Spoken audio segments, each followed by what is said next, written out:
بسم الله الرحمن الرحيم.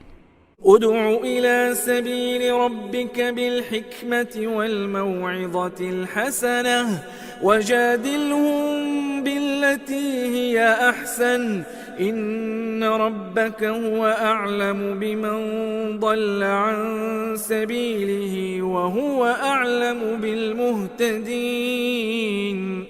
وإن عاقبتم فعاقبوا بمثل ما عوقبتم به ولئن صبرتم لهو خير للصابرين واصبر وما صبرك إلا بالله ولا تحزن عليهم ولا تك في ضيق مما يمكرون إن الله مع الذين اتقوا والذين هم محسنون.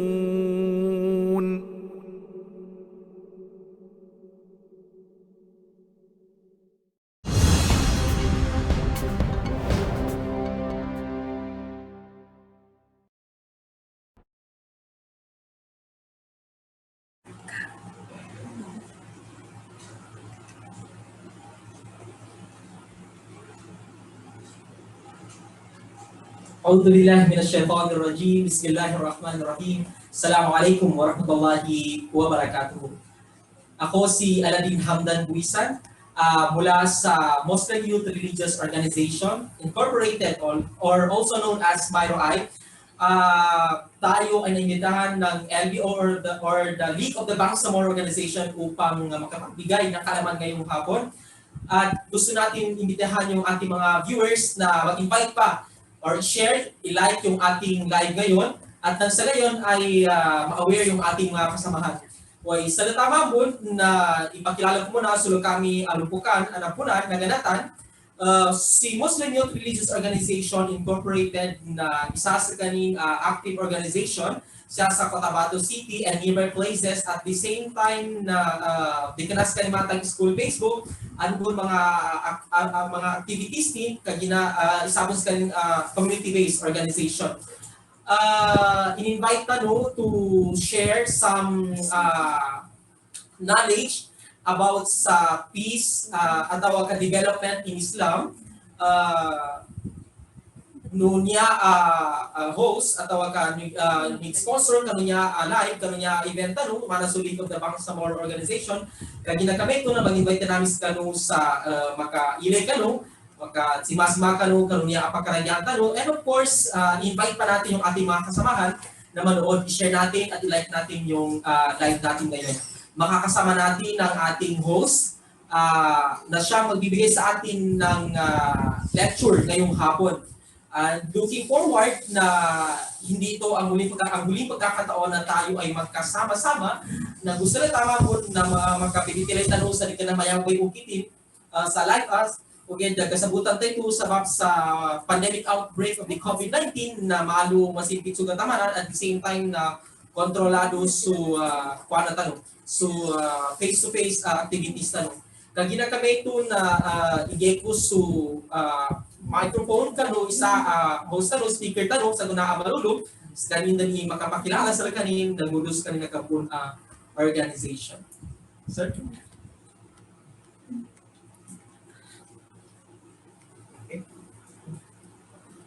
أعوذ بالله من الشيطان الرجيم بسم الله الرحمن الرحيم الحمد لله بنعمته تتم الصالحات والصلاة والسلام على حبيبنا محمد وعلى آله وصحبه ومن والاه صلى الله عليه وسلم. Kagina kami ito na kung gamitin Tagalog or Magilano? Tagalog mo na lang. Okay, so ang naibigay na paksa sa atin sa araw na ito, although na masyadong pa-proud, pag-inform sa akin dito, alhamdulillah, abutin natin ang ating makakaya upang sa ganun ay development in Islam. O sa Arabic is al-Haddara, in Islam. Yung development sa pananaw ng pananampalataya Islam. Unang-una, bago natin pasukin ang paksa na ito na naibigay sa atin ay pasalamatan muna natin si Allah Subhanahu wa Ta'ala dahil sa may mga ganitong mga inisyatibo na nanggaling sa ating mga kuya at ngayon ay tayong mga nandito sa baba, yung mga ali ay nakaka-benefit, nakakakuha ng benepisyo sa mga ganitong mga inisyatibo upang sa ganun ay palakasin o pagpapalakas din ng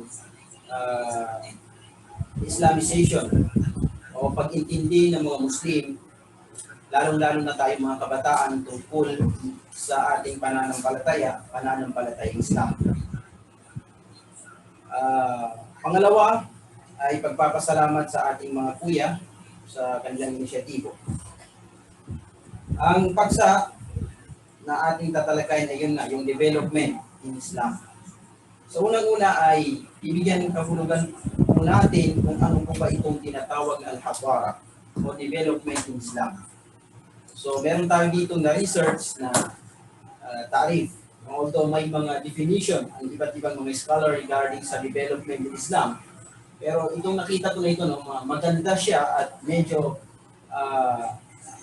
informative yung pagbibigay niya ng definition regarding sa development in Islam o ang tinatawag na development.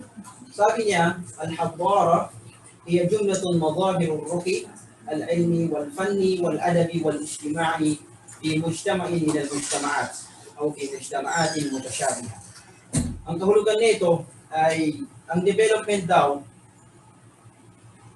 al-hadara, ang development ay ito yung pagpapakita ng pagtaas ng kaalaman o di kaya ay mga skills at mga pag-uugali sa lipunan.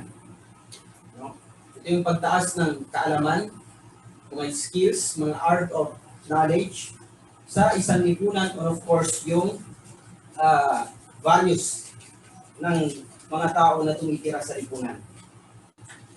So ibig sabihin kung titingnan natin ang definition na ito yung pagtaas, yung al-irtiqa, no? Pagtaas ng kaalaman at mga skills. So dito nakabilang yung mga nakikita natin yung mga inventions, mga technology, which is nanggaling ito sa kaalaman ng isang tao. So paglipas, alam natin yan, paglipas ng taon o araw, ay maraming na-discover ang bawat sino man dyan na scientist o di kaya sino dyan na inventor sa isang bagay.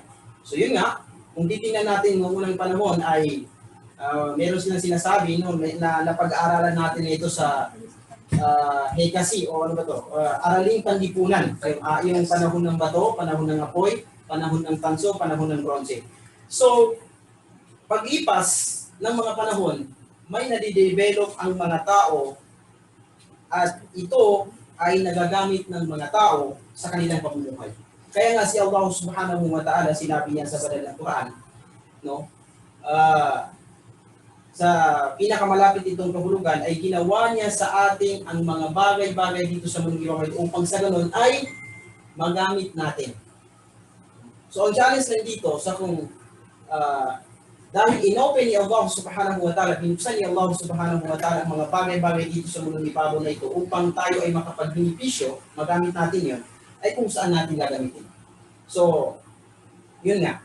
Yung pagkaraan o paglipas ng mga taon, nadidevelop ng bawat isa ang mga bagay-bagay na pwede nilang magamit sa pang-araw-araw nilang pangangailangan. So, natatandaan ko pa, no? Itong cellphone na ito, if I'm not mistaken, bagong-bago lang ito no, na-invent. Correct. Mm-hmm.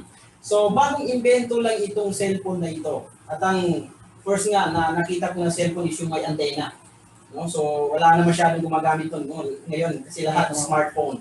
So, sa pagdaan ng ilang taon na develop, yun nga, ito yung kasama ito sa tinatawag na al-hadara, yung development. So, ito yung definition niya. Skills, of course, yung skills ng bawat isa, nade-develop yan. Nung elementary ka, hindi ka marunong sumulat ng maganda, o di kayo sabihin natin na paano yung writing mo. Of course. At kasama rin dyan yung, of course, yung values ng isang tao. Correct. So, values ng isang tao, nade-develop yan. Hindi mo alam ang masama at mabuti. Hindi mo na pag-iiba itong masama at mabuti. At sa pagkalaunan, alam mo na ito ay masama at bawal na gawin yan. At pagkalaunan, alam mo na ito ay mabuti at yan yung ginugusto ni Allah subhanahu wa ta'ala. So dahil dyan, sa definition na yan, makikita natin na hindi lang pala development ang tinatawag na halimbawa, itong mga bagay-bagay yung dati walang electric fan, kundi pamaypay lang. So hindi lang yan yung matatawag na development, pagkos same as your knowledge, your skills, at saka yung values mo is part of the development. Okay? So, ano po ba itong pundasyon ng hadara na ito, development na ito sa pananampalatayang Islam? Okay? So, nagsimula ito sa, of course, kung titingnan natin ang proof sa banal na Quran, sabi ni Allah subhanahu wa ta'ala, ay qad ja'akum min Allahi nurun wa kitabun mubin yahdihi bihi Allahu man ittaba'a ridwanahu subulas salam wa yukhrijuhum min adh-dhulumati ila an-nur bi'idhnihi wa yahdihim ila siratin mustaqim. Sa pinakamalapit nitong kahulugan, katotohanan dumating sa inyo mula kay Allah subhanahu wa ta'ala ang isang liwanag. Nurun wa kitabun mubin, at napakaklarong aklat. Ano yun? Ang revelation na mula kay Allah subhanahu wa ta'ala, yung pananampalatayang Islam. Yahdihi bihillah, yun ay nagiging gabay mula kay Allah subhanahu wa ta'ala sa mga taong sino man ang susunod sa kung ano yung kagustuhan niya. Imagine. Yun ang nagiging gabay through development, through maturity. Alam mo kung ano yung katotohanan, kung sino ang hinahangad niya ay kung ano yung kagustuhan ni Allah subhanahu wa ta'ala, subulas salam, sa daan ng kapayapaan. So, ibig sabihin, ang kapayapaan, napapanood na dyan yung development, of course. No? Ang salam, mas general siya kaysa sa development. Kasi kung pag-usapan natin itong salam, ay kapayapaan ng sarili, kapayapaan ng isipan, no? Mas general pa ito sa independensya. Ang salam na ito na tinatawag. Wa yukhrijuhum min adh-dhulumati ila an-nur, at ipapalabas ni Allah subhanahu wa ta'ala sa pamamagitan ng nur na yun ang tao min adh-dhulumati ila an-nur, mula sa kamanmanan, mula sa kadiliman patungo sa kalinawagan. Okay? Bi'idnihi, sa kapahintulutan ni Allah subhanahu wa ta'ala. Okay? Wa yahdihim ila siratin mustaqim, at gagabayan siya ni Allah subhanahu wa ta'ala sa daan na matuwid. Okay? So, kung titingnan natin itong verse na ito na nabasa natin, ay makikita po natin na kung ano yung ibinaba ni Allah subhanahu wa ta'ala ay siya yung pundasyon ng development sa pananampalatayang Islam. Ang pananampalatayang pagpapakaisa kay Allah subhanahu wa ta'ala, pagpapakaisa sa nag-iisang Panginoon na si Allah subhanahu wa ta'ala. In short, ang pananampalatayang Islam. That's why some of the scholars define Islam as a complete way of life. Yes, ito ay kompletong daan sa buhay ng isang tao. Bakit? Nasasagot niya ang lahat ng mga tanong ng bawat isa sa atin. Kung titingnan natin mga kapatid, no, sa pananampalatayang Islam, before pa na-discover kung ano ang mangyayari sa fetus, no, sa fetus, sa sinapupunan, sa womb ng kanyang nanay, ay in-explain na ito ng pananampalatayang Islam. Meron po tayong makikita mga proof mula sa banal na Quran. Meron po tayong makikita mga proof na mula sa mga salita ni Propeta Muhammad sallallahu alaihi wasallam. What is the cycle of the fetus inside the womb of his mother or her mother? Ano yung nangyayari sa fetus sa ilalim ng tiyan ng kanyang nanay? Ipinaliwanag ito ng pananampalatayang Islam. Which is on that time. Now we are in 1,443 years of Hijrah calendar. So, imagine, kailan na-discover na ng isang scientist, if I'm not mistaken, si Moore, Dr. Moore yung naka-discover what will happen and what is the cycle of the fetus inside the womb of his mother or her mother. So, nauna na ang pananampalatayang Islam na naipaliwanag niya na ganito mayayari sa cycle ng fetus sa ilalim ng tiyan. So napakaraming mga scientific proof sa pananampalataya o sa banal na Quran na makikita natin na ngayon pa lang napapatunayan. What the other things, no? Banggit sa banal na Quran, wa minal jibali judadun bidun wa humurun. Sa pinakamalaki nitong kahulugan, ila akhir al-aya, makikita mo na may mga bundok na iba-iba ang kulay. May pula, may puti. So ngayon na-discover, kalat na kalat sa Facebook. Saan po yan makikita? Sa China. Bakit? Nakapunta ba si Propeta Muhammad sallallahu alaihi wasallam sa China on this time? No. Hindi po siya nakapunta. Pero binalita na po ng banal na Quran na may mga bundok na iba't iba ang kanilang mga kulay. Ibidaya iwala namin ang mga palong inyabak. Dukong ka nag-umag ang Nabi Muhammad sallallahu alaihi wasallam, kagina banal sa Quran. Inong taon na das ka ni makangin sa darpa ng mga injik sa China. So yun po yung nakakamangha, nakakapagtaka. Bakit nalaman ni Propeta Muhammad sallallahu alaihi wasallam, bakit nalaman ng banal na Quran na may mga ganun na bundok? Which is, kung hindi po totoo ito, paano makikita ni Propeta Muhammad sallallahu alaihi wasallam? So, yan po ang hawara, yan po ang development na nagmula sa kay Allah subhanahu wa ta'ala. Okay. Ngayon, pag-usapan natin, no? Ilang oras pa tayo dito, please? 1 hour and 30 minutes. 1 hour. Okay. Pag-usapan po natin mga kapatid sa pananampalatayang Islam. Ano po ba itong mga sikat na mga pundasyon na pinatayo ng pananampalatayang Islam o pinatayo ng development ng pananampalatayang Islam? Unang-una, na tinaguyod. Isa sa mga sikat na pundasyon na tinaguyod ng pananampalatayang Islam para sa ating lahat, no? That's why Islam, sabi ni Allah subhanahu wa ta'ala, no? وَمَا أَرْسَلْنَاكَ إِلَّا رَحْمَةً لِلْعَالَمِينَ. Walang dahilan o Propeta Muhammad ng pagpapadala namin sa iyo o dahilan ng kung bakit ginawa ka namin na sugo o pinadala ka namin, Propeta Muhammad sallallahu alaihi wasallam, illa rahmatan lil alamin. Maliban na lang na ito ay biyaya sa sanlibutan. Hindi niya sinabi po na para lang po sa Arabo o mga Muslim. Hindi po sinabi ng ang Islam ay para lang sa mga Arabo. Hindi po sinabi ng Islam ay para lang sa taga-Mindanaon. Ang Islam, hindi po sinabi ng Islam ay para lang sa taon ni Propeta Muhammad sallallahu alaihi wasallam. Biyaya po ito. Walang dahilan kung bakit pinadala si Propeta Muhammad sallallahu alaihi wasallam except for the mercy. Except na mercy siya to all mankind. Limu sa langong tanong. Hindi sinabi na para lang sa tao ko, kundi sa lahat-lahat. So ganyan si Propeta Muhammad sallallahu alaihi wasallam. That's why itong babanggitin natin ngayon, no? If I'm not mistaken, 5 ang babanggitin natin ngayon na sikat na pundasyon kung bakit may development o yung development na ipinarating ng pananampalatayang Islam. Unang-una, ang aqidat tauhid. Ang pananampalatayang pagpapakaisa kay Allah subhanahu wa ta'ala. Ito yung isa sa pinaka-dahilan kung bakit pinadala si Propeta Muhammad sallallahu alaihi wasallam at isa sa development dahilan na nadala ng pananampalatayang Islam, ang aqidat tauhid. Ang pananampalatayang pagpapakaisa kay Allah subhanahu wa ta'ala. And if we see, mga kapatid sa pananampalatayang Islam, ang mga non-Muslim, due respect sa ating mga kababayan na non-Muslim, sila ay naniniwala, nature ng taong ginawa ni Allah subhanahu wa ta'ala na maniwala siya sa nag-iisang Panginoon.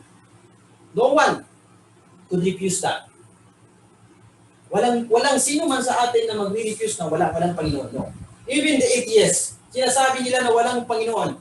But inside of their heart, nature ng tao talaga na maniwala, merong sa kanilang pag-iisip o sa kanilang puso na paniwalaan may nag-iisang Panginoon. Ito ang paniniwalang pagpapakaisa kay Allah subhanahu wa ta'ala. So ang pagkakaiba natin ng mga Muslim sa mga kababayan natin ng mga non-Muslim, with respect, ay kung paano ang tamang pagsamba kay Allah subhanahu wa ta'ala. We are the same, naniniwala tayo sa nag-isang Panginoon, pero nagkaiba tayo sa kung ano yung paraan ng pagsamba natin kay Allah subhanahu wa ta'ala. Yung Tauhidul Uluhiyah. Naniniwala tayo sa Tauhidul Rububiyah, naniniwala rin sila sa Tauhidul Rububiyah, but doon sa Tauhidul Uluhiyah, doon tayo nagkaiba. Kung paano natin sambahin si Allah subhanahu wa ta'ala, nag-iisang tagapaglikha. And of course, doon sa pangatlo na Tauhidul Asma'i wa Sifat, yung pagpapakaisa kay Allah subhanahu wa ta'ala sa kanyang mga pangalan at mga attributes. Okay, balikan natin. Doon sa Tauhidul Uluhiyah, kung titingnan natin mga kapatid sa pananampalatayang Islam, si Jesus Christ, the way He worship the only one God, paano siya magsamba? So nabanggit po yan sa Biblia kung paano po siya magsamba. Siya ay naghuhugas, tinatanggal niya yung kanyang tsinelas, tapos siya ay nagpatira pa. Ano yung pagpapatira pa? Ano yung mukha ng pagpapatira pa? Ang mukha ng pagpapatira pa ay tulad ng ginagawa ng mga Muslim na sinasabi na sinusubsub. No? Ang kanilang noo ay nilalagay nila sa sahig. Sa sahig. Yun yung pagpapatira pa na tinatawag. At yan po ang ginawa ni Jesus Christ. Ano pa? Si Jesus Christ ay nag-ayuno ng 40 days and 40 nights. Sa Biblia po yan, makikita natin. Sa atin ng mga Muslim. Tingnan nyo. 40 days and 40 nights Jesus Christ. Propeta Isa. Prophet Jesus. Prophet Isa alayhi salam. Tayo ng mga Muslim, 30 days. Kung makikita pa ang buwan ng Shawwal, 29 days lang. O imagine. So, tulad ng ginawa ni Jesus Christ, yun po yung ginagawa ng mga Muslim ngayon, na doon po ngayon nagkaiba tayo ng mga Muslim at ang mga kababayan natin ng mga non-Muslim, with due respect. Okay. So yan yung tinatawag, yung first na development na nadala ng pananampalatayang Islam sa ating lahat.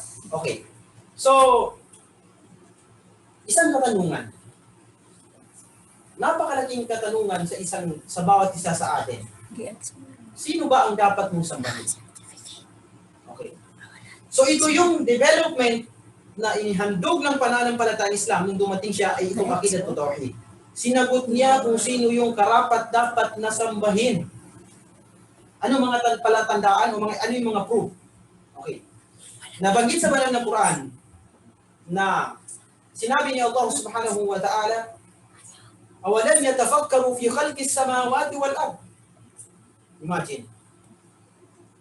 Allah subhanahu wa ta'ala let you think for the creation of Allah subhanahu wa ta'ala. So, pinapaubayan niya sa'yo na isipin mo o imagine mo o di kaya at taamul. Pag-isipan mo kung paano ginawa ni Allah subhanahu wa ta'ala itong 7th year ng langit at saka 7th year ng lupa. Ano yung napapaloob dito? So maraming mga creation sa banal na Quran na nabanggit. Kahit yung kamelyo. Yung kamelyo na ginawa ni Allah subhanahu wa ta'ala, nakikita niyo yung mata niya? Bakit siya nakakakita kahit na may sunstorm? Share to, bakit? So parang meron siyang wiper sa mata niya. So dyan kinuha yung wiper ng sasakyan. So magkaiba sa karabaw, hindi kaya sa sapi, sa baka. Pareho sila ng mata, pero bakit ganun? Walang wiper, hindi makakakita ang sapi, ang karabaw sa disyerto kung may sunstorm. So kabilang yan na pinag-iba-iba ni Allah subhanahu wa ta'ala ng kanyang creation. Ano pa yung mga proof na nagpapatunay na sinagot ng pananampalatayang Islam ang pagpapakaisa, pagsamba sa nag-iisang tagapaglikha? Yung pump natin, thumb mark natin. Bakit ginagamit natin ang thumb mark? Kung sino man yung pupunta sa ibang bansa, yung biometric, tawag nila. Bakit? Dahil magkakaiba po tayo ng thumb mark. Wala pong ginawa si Allah subhanahu wa ta'ala na magkatulad ang thumb mark. Never. Never po yun mangyari sa balat ng lupa. Si Allah subhanahu wa ta'ala ang nagsabi niyan sa banal na Quran. Sa Suratul Balad. Suratul Balad. Pinangako nagsapa si Allah subhanahu wa ta'ala. Nangako si Allah subhanahu wa ta'ala na hindi kailanman ay hindi magkakapareho itong thumb mark natin. Wala pa sa news, no, kahit i-google niyo po. Wala pong makikita na pareho ang tamar, kahit magkapatid pa yan, kahit magkakambal pa yan, no? Kahit pinanganak pa yan ng sabay, hindi po magkapareho ang tamar. So nangangahulugan po yan ng pananampalatayang Islam ay sinabot ang katanungan ng bawat isa sa atin kung sino ang dapat na sambahin, ang akidah totoo. Pangalawa, na naibigay ng pananampalatayang Islam ay al-adl, yung just na tinatawag. Yung just na tinatawag yung Tagalog nitong just, katarungan. Yes. Ang banal na Quran o ang pananampalatayang Islam ay ipinag-utos ang tinatawag na katarungan. Sabi ni Allah subhanahu wa ta'ala, Inna Allah ya'murkum bil-adl. Katotohanan niya si Allah subhanahu wa ta'ala, inutusan kayo sa pagiging makatarungan. Ya ayyuhalladhina amanu kunu qawwamina lillahi shuhada'a bil qist. Ganun din, inutos ni Allah subhanahu wa ta'ala na itayo, no? Isagawa itong tinatawag na katarungan. In fact, si Propeta Muhammad sallallahu alaihi wasallam sabi niya, "Law kanat Fatimah bint Muhammadin la sariqat laqata'tu yadaha." Imagine. Sabi ni Propeta Muhammad sallallahu alaihi wasallam, kung si Fatima na anak ni Muhammad ay magnakaw, ay puputulin ko ang kanyang. Imagine, anak niya. So ganun in-implement ni Propeta Muhammad sallallahu alaihi wasallam ang tinatawag na katarungan. And para sa kaalaman ng lahat. Bakit? Ito yung malaking katanungan. Bakit sa panahon ng Dawla Umayyah o sa panahon ni Umar bin Khattab ay sinasakop ng bansang Islam ang mga bansang Persia o Roman Empire pati Persian Empire? Bakit? Dahil sa tinatawag na katarungan. If you imagine, no? If you dig in your history or the history of the Roman Empire and the Persian Empire, ang pagiging lapastangan, ang pagkuha ng karapatan ng tao ay talamak, rampant sa panahon ng Roman Empire pati Persian Empire. So ito ang ayaw ng pananampalatayang Islam na kunin ang karapatan ng mga tao kahit hindi pa ito Muslim. That's why ang pananampalatayang Islam ay pinasok ang mga lugar ng Roman Empire pati Persian Empire for them to free sa kanilang mga hari at mga reyna na mapaglabis, na mga corrupt. So yan po ang ayaw ng pananampalatayang Islam. That's why ang pananampalatayang Islam, kahit na Muslim ka pa man, kung ikaw ay corrupt, yan po ay ayaw ng pananampalatayang Islam. Yes. Bakit? Ang ipinag-utos ng pananampalatayang Islam ay ang pagiging makatarungan. That's why ginyera at sinakop ng pananampalatayang Islam ang Palestine, ang Egypt, ang Damascus, ang Constantinople, ang Persia, ang Iran. Bakit? To free the human being against the oppression at saka injustice at saka prejudice na ginagawa ng mga king and queen nila sa panahon na yun. Okay. Pangatlo, na naiambag ng pananampalatayang Islam sa development na ito, al-ilm, of course. Yung kaalaman. Yung kaalaman na sinabi ni Allah subhanahu wa ta'ala, Iqra bismi rabbika alladhi khalaq. Khalaqal insana min 'alaq. So ipinagutos ni Allah subhanahu wa ta'ala na magbasa upang sa ganun nangangahulugan pertaining na ang pananampalatayang Islam, ipinagutos niya na tayo po ay mangalap ng kaalaman. Iqra. Iqra bismi rabbika alladhi khalaq. At dahil sa pag-utos ng pananampalatayang Islam na mangalap ng kaalaman, ay doon dumating ang mga kaalaman na ngayon nakikita natin, nagagamit natin. Sino ang first na naka-discover ng algorithm? Khawarij Smith. He is a Muslim scholar. At ngayon nakikita natin yung cellphone na ginagamit natin. Kung walang algorithm, wala pong cellphone ngayon. Wala pong mathematics.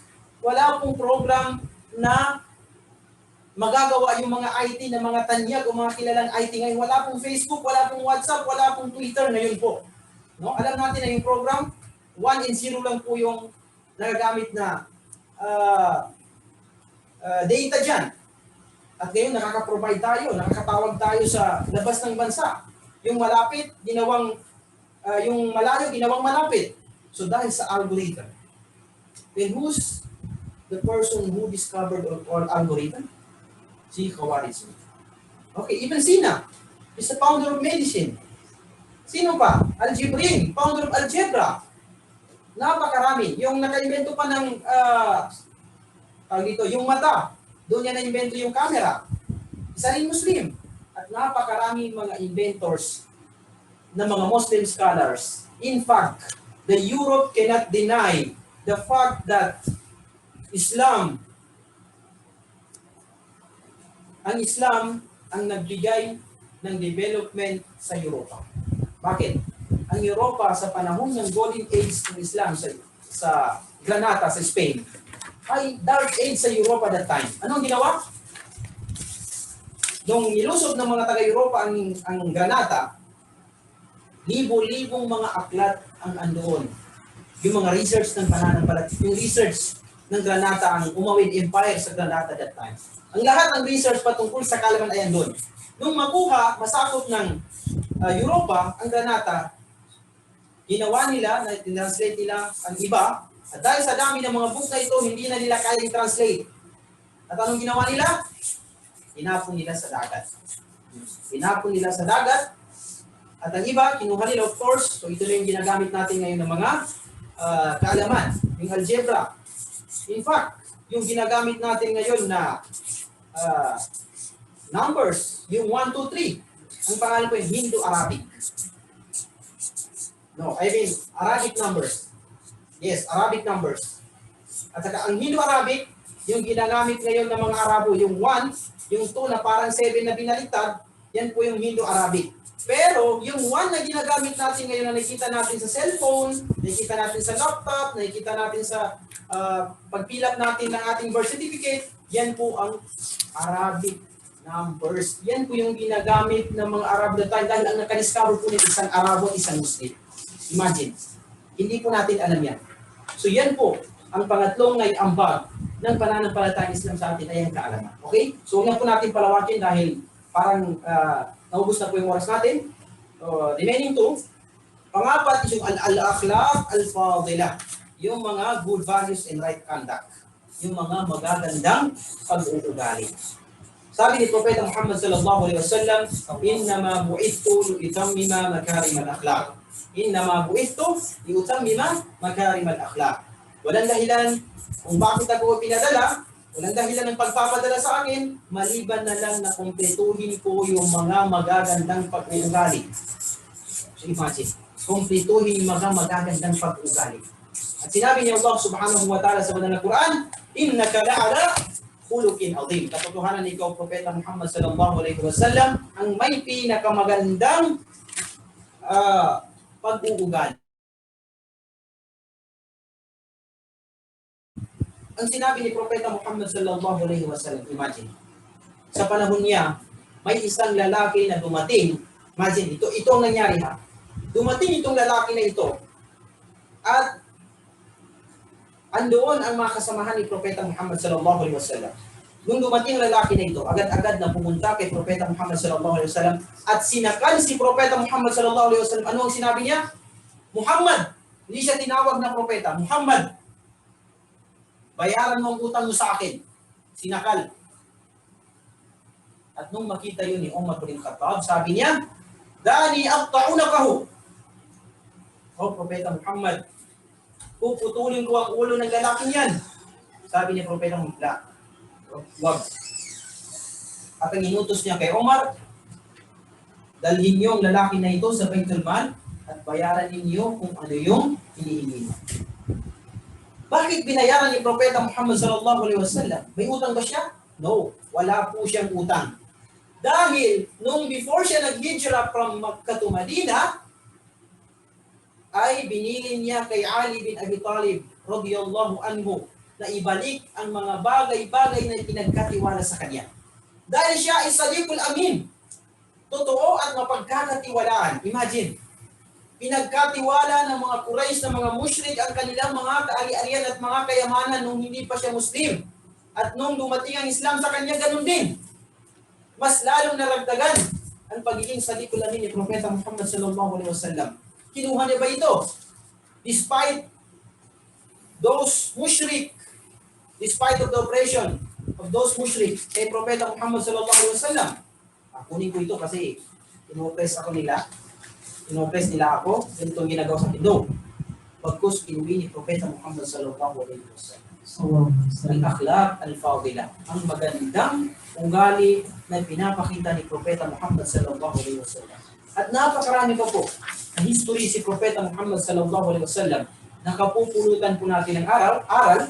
I recommend you to read the book of sa yung Indian yung nagsulat nito at nanalo siya ng Nobel Prize, yung Rahikul Maktoum. May kita po natin doon yung mga magagandang ugali ni Propeta Muhammad sallallahu alaihi wasallam na magiging modelo natin sa magiging magandang ugali. Okay, the last one na inihandog ng pananampalatayang Islam sa development ng isang tao ay yung paggawa. Di-discourage ng pananampalatayang Islam ang tinatawag na al-kasal, al-ajd wal-kasal. Yung pagiging batugan, pagiging mapok, yan po ay discourage ni Propeta, discourage ng pananampalatayang Islam. Pagkus sinabi ni Allah subhanahu wa ta'ala, huwa alladhi ja'ala lakumul arda dhalulan famshu fi manakibiha wa kulu min rizqihi wa ilayhi an-nushur. Si Allah subhanahu wa ta'ala ang gumawa sa inyo ng lupa, dalulan na inopen niya sa inyo kung paano kayo magkakabenepisyo sa lupa na ito. Famshu fi manakibiha, at kayo ay lumakad sa balat ng lupa. Wa kulu min rizqihi, upang sa ganon ay makahanap kayo ng rizqi ni Allah subhanahu wa ta'ala, wa ilayhi nushur, at muli ay doon kayo babalik kay Allah subhanahu wa ta'ala. At sinabi pa niya, wa qul i'malu fasayarallahu 'amalakum wa rasuluhu wal mu'minun. Sabihin mo, Propeta Muhammad sallallahu alaihi wasallam, na magtrabaho kayo dahil nakikita ni Allah subhanahu wa ta'ala ang inyong mga ginagawa. So, mga encouragement ito sa atin, mga kapatid sa pananampalatayang Islam, na gumawa po tayo ng pagsamba kay Allah subhanahu wa ta'ala, magtrabaho po tayo upang sa ganun ay mabuhay tayo sa balat ng lupa na ito. No? Hindi po pwede sabihin natin, magsamba na lang ako, ayoko na maghanap buhay. No. Nakikita na alam ninyo sa panahon ni Propeta Muhammad sallallahu alaihi wasallam, may tatlong mga tao, sabi niya, yung isa sabi niya, hindi na ako mag-asawa. Magsasamba na lang ako. Sabi ng isa, hindi na ako magkakain, mag-aayuno na ako. Sabi ng isa, hindi na ako matutulog, magkikiyamulay na ako. Sabi ni Propeta Muhammad sallallahu alaihi wasallam, hindi ko kasama yung mga taong nagsasabi na ganito, hindi na ako kakain dahil mag-aayuno ako. Hindi na ako mag-aasawa dahil sasamba na ako, magsisihada lang ako. Hindi ako matutulog dahil magkikiyamulay lang. Hindi ko yung kasama, sabi ni Propeta Muhammad sallallahu alaihi wasallam. Bagkus sabi ni Propeta Muhammad sallallahu alaihi wasallam, ana asum. Ako ay nag-aayuno. Ana uqimul layl. Ako ay nagtatahajjud, nagkiyamul layl, pero natutulog din ako. Ako ay nagsisawm, pero kumakain din ako. Ako ay nag-aasawa. Nagsisihad din, pero ako ay nag-aasawa rin. So ibig sabihin, mga kapatid, sa pananampalatayang Islam, ang paggawa ng gawain na ito ay nauukol kung anong ginawa ni Propeta Muhammad sallallahu alaihi wasallam. Hindi pagtaliwas o di kaya ay pag-oppose sa kung anong ginawa ni Propeta Muhammad sallallahu alaihi wasallam. Ayun po ang katuruan ng pananampalatayang Islam. So yan po mga kapatid sa pananampalatayang Islam. Pagkus si Propeta Muhammad sallallahu alaihi wasallam ay may isang dua patungkol sa pagiging batugan, pagiging mapok, pagiging lazy. Allahumma inna na'udhu bika min al-ajzi wal kasal. Wa yun nga, si Propeta Muhammad sallallahu alaihi wasallam ay tinuruan po tayo ng isang panalangin upang sa ganun ay ilayo tayo ni Allah subhanahu wa ta'ala sa pagiging batugan, pagiging lazy, pagiging mapok, pagiging mapag-asa, umaasa ka sa iba, hindi ka gumagawa. And in fact, sa panahon ni Propeta Muhammad sallallahu alaihi wasallam, may isang lalaki na humingi sa kanya. Naghingi. Ano ba binigay? Binigyan siya ni Propeta Muhammad sallallahu alaihi wasallam? Yes, binigyan siya. Pero ang binigay sa kanya ay kapa. Hindi niya binigay kung ano yung gusto niya. Yung pagkain, bagkus ang binigay sa kanya ay kapa upang sa ay turuan yung lalaki na yaon na maghanap buhay at hindi lang puro paghingi yung ginagawa niya. So yan ang pananampalatayang Islam. Ulitin ko po yung 5 na naiambag ng pananampalatayang Islam ay yung pagpapakaisa, yung akida, paniniwala ng pagpapakaisa kay Allah subhanahu wa ta'ala. Pangalawa, yung adl, yung pagiging makatarungan. Pangatlo, yung kaalaman. Of course, yung kaalaman. Pang-apat ay yung magandang pag-uugali. At ang pang-5 ay yung pagsagawa, hindi pagiging batugan. At kung gagawin mo, sabi ni Propeta Muhammad sallallahu alaihi wasallam, Inna Allah yuhibbu ahadukum idha amila amalan ay yutqinahu. Si Allah subhanahu wa ta'ala, sabi ni Propeta Muhammad sallallahu alaihi wasallam, ay mahal niya at gusto niya yung isa sa inyo na kung siya ay gumagawa ng kanyang, kung ano man siya na kanyang ginagawa, na pagsamba kay Allah subhanahu wa ta'ala, sa opisina, saan man dyan, ay ginagahandahan niya yung kanyang ginagawa. To the utmost base na paggawa niya, effort niya dun sa paggawa ng isang bagay na yun, yun yung ginagawa niya. Yun yung mahal at gusto ni Allah subhanahu wa ta'ala. At yan po yung 5 yan ang naiambag ng pananampalatayang Islam. At ito na yung panghuli. Ibig sabihin, kung titingnan natin yung 5 yan, ang pinaka pundasyon talaga ng development ng pananampalatayang Islam ay ang pagsamba at pag-intindi sa pananampalatayang Islam. Dahil dito po ang sagot sa ating mga problema. Sagot sa ating mga katanungan.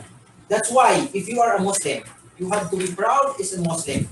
Magiging proud ka na ikaw ay Muslim, huwag mong ikahiya na hindi ka Muslim. Dahil ang mga nakikita natin dito, ito ang pananampalatayang Islam. Ito ang pananampalatayang Islam. Try to research what is the history of Islam and what is the history of development and civilization of Islam in this world. Kung ano ang naiambag ng sibilisasyon ng development ng pananampalatayang Islam, kung ano ang narating natin ngayon, at magiging proud ka kung ano ang iyong pananampalataya, ang pananampalatayang Islam. Hanggang dito na lang po. Syukran kung ano man yung tumama sa ating mga usapin sa araw na ito, ayun po ang profit ni Allah, at kung ano po yung mali, yan po ay galing sa akin at hindi po yung galing sa katuruan ng pananampalatayang Islam. Wa aqulu qawli hadha, astaghfirullah li wa lakum. Maraming salamat kay Allah. Muli ay sa ating mga kuya